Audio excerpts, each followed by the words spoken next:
Oi, turma, boa tarde.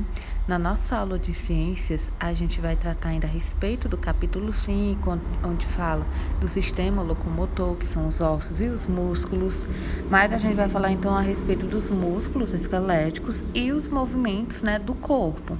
Presente então a partir da página 81 no livro de ciências. Porém, iremos então fazer a correção da nossa atividade da aula anterior. Então, a função do sistema esquelético é sustentar, o corpo e dar proteção a alguns órgãos internos. Por exemplo, o coração e os pulmões, eles são protegidos pelas costelas. Já na segunda, onde questiona, qual é o nome que se dá ao local onde dois ou mais ossos, se unem, é denominada então de articulações ou juntas. E a terceira já vem perguntando quais são essas articulações.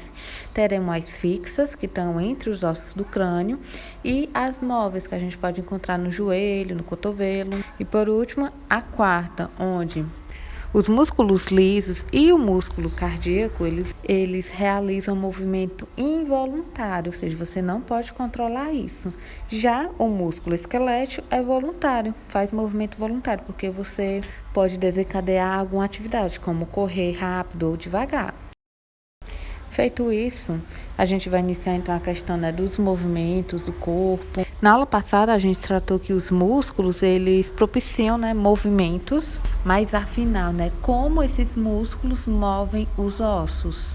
A gente vai ter então as extremidades, os finais dos músculos esqueléticos, que essas extremidades vão estar ligadas aos ossos. Essas extremidades são denominadas de tendões, enfim. Como a gente pode observar, então, a imagem ao lado. Esse amarelo é o osso, o sistema esquelético, e esse vermelho são os músculos. Aí, entre um músculo e o esqueleto, o osso, terá os tendões que vai ligar o músculo no osso. Essa partezinha que está com a bolinha vermelhinha está representando, então, onde é o local do tendão, que é essa partezinha meio branca. Ou seja, a gente viu que os músculos esqueléticos, ele vai estar ligado ao osso e vai permitir, então, o movimento. Com isso, como ele vai estar colado, digamos assim, unido ao osso, vai ter o quê? O tendão, os tendões, que vai ser isso, vai ligar o osso, no músculo esquelético. Lembrando, de vocês acompanhar a nossa aula com o livro de vocês na página, que foi destacado no início da aula, onde essa imagenzinha está presente também na página 81. Bom, o nosso músculo, ele é como se fosse elástico, digamos assim, ele não quebra. E os músculos, eles também têm uma importante propriedade de poderem se contrair, que é encolher, e relaxar, que é afrouxar. Como a gente pode observar, então, aí na imagem, nessa letrinha A, onde essa imagem também está presente no livro de vocês, página 83, a gente vê que vai ter um flexor contraído e um extensor relaxado. Mas, afinal, o que é isso? Flexor e extensor são músculos, são pares, de músculos que trabalham, então, para poder movimentar os ossos. O flexor, ele vai puxar os ossos, já, que o músculo, ele está colado no osso através dos tendões. Então, esse músculo, flexor, ele vai puxar esses ossos. E, consequentemente, o extensor, ele vai manter relaxado, vai para poder voltar à posição inicial. Já que você colocou, o seu braço para frente, o extensor, ele vai relaxar, puxar os ossos, para poder voltar à posição inicial. Como a gente observa, a imagem. Tanto na imagem A como na B, está representado o movimento de dobrar o cotovelo. Ou seja, resumindo, a gente vai ter músculos ligados, ao osso, a partir, dos tendões, que vai fazer essa união. E os nossos músculos, os músculos, eles têm a possibilidade, de encolher e afrouxar, que é contrair e relaxar. Como a gente falou, o flexor, um músculo, ele está contraindo, está puxando, enquanto o extensor, ele vai voltar à posição inicial, que é relaxar, como a gente vê então na imagem A. ele fica relaxado. Só que na B, o músculo extensor, ele está contraindo, porque ele está puxando, né, de volta o osso. Ou seja, né, enquanto o flexor, ele puxa, o extensor vai relaxar. E enquanto o extensor, né, ele vai puxar, ele vai contrair, o flexor vai relaxar. Essa é a dinâmica, então, de contrair e relaxar o músculo. Um outro aspecto importante é a nossa coluna vertebral. A nossa coluna vertebral, ela é constituída por 33 ossos, denominados então de vértebras. Ou seja, né, os ossos da coluna vertebral é chamado de vértebra. E entre duas vértebras há um disco de cartilagem que vai funcionar como amortecedor. Não tem, né, em moto, em carro, bicicleta também se encontra, né?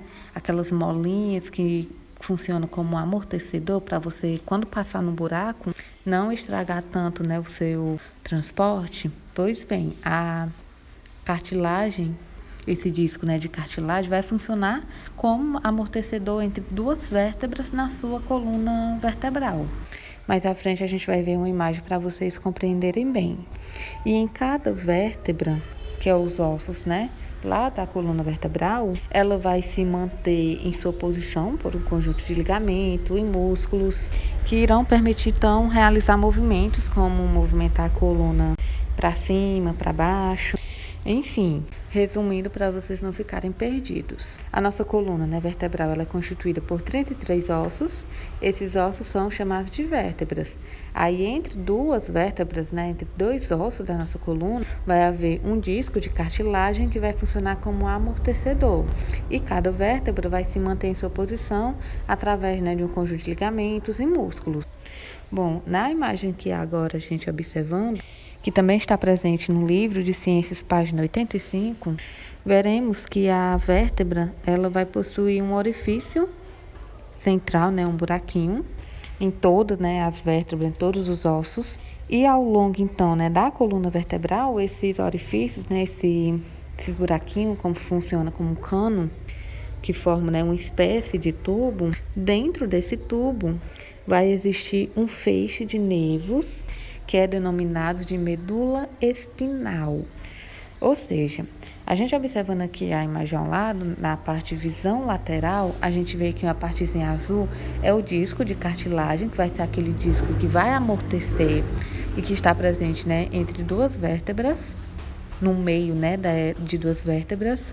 E onde há essa setinha laranja com vermelho, ela está citando, então, a medula espinal, que é como se fosse um tubo, onde dentro desse tubozinho apresenta feixes de nervos. E esses feixes de nervos, eles vão ser fundamentais, então, para a comunicação do cérebro com as regiões do tronco, dos membros superiores, que são os braços, e dos inferiores, que são as pernas. Bom, e aqui finalizaremos, né, mais uma aula de ciências e peço para que vocês realizem a atividade, né, a elaboração das respostas de vocês de acordo com o que tem no livro, visto mais uma vez, né, ressaltar que toda a nossa aula ela é de acordo com o livro, então não adianta ficar pesquisando na internet, no tio Google, porque no livro de vocês tem tudo bem explicadinho. Agora ficaremos então com a nossa atividade.